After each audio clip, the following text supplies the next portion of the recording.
মুসলমান হওয়ার পরও যে লোকগুলো জান্নাতে যেতে পারবে না, সে কপাল পড়া মানুষগুলোর ভিতরে একটা হলো আত্মীয়তার সম্পর্ক ছিন্নকারী।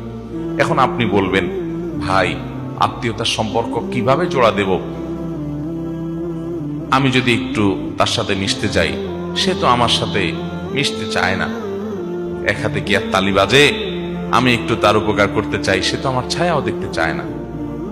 সে পারলে আমার থেকে এড়ায় এড়ায় থাকতে চায়, বা আমি তার জন্য অনেক কিছু করি, সে আমার জন্য কিছু করতে চায় না, স্বীকারও করে না। দেখুন, একটা গুরুত্বপূর্ণ বিষয় হলো, আপনি কারোর উপকার করলেন, কাউকে টাকা পয়সা দিলেন, দান দক্ষিণা করলেন, সাধারণত আমাদের অভ্যাস হলো আমরা তার কাছ থেকে স্বীকৃতিটা আশা করি যে লোকটার জন্য এত কিছু করলাম, অন্তত সে মুখে স্বীকার করুক যে আমি তার জন্য করছি। এটা আশা করি না আমরা অনেক সময়। সূক্ষ্ম একটা বিষয় হলো, এটাও আপনার লৌকিকতা কিংবা মানুষের কাছ থেকে আপনি বিনিময় আশা করার যে অপরাধ, সেটার মধ্যে সামিল হওয়ার ভয় আছে।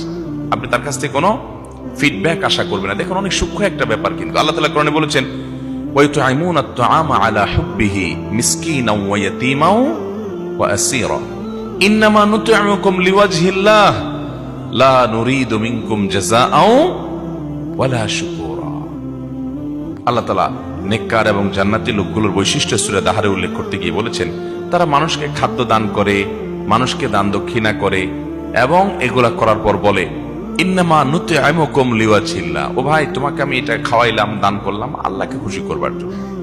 লা নুরিদু মিনকুম জাযাআ, তুমি এটার বিনিময়ে আমাকে আবার কিছু দিবা, আমি দিলাম তুমিও আমাকে দিবা, এই আশা তো নাই। এমনকি ওয়ালা শুকুরা, তোমার থেকে থ্যাঙ্কসও আমি আশা করি না। তোমার থ্যাঙ্কসও আমার দরকার নাই। আমি থ্যাঙ্কস কার কাছে চাই? আল্লাহর কাছে চাই। খুব সূক্ষ্ম বিষয় কিন্তু।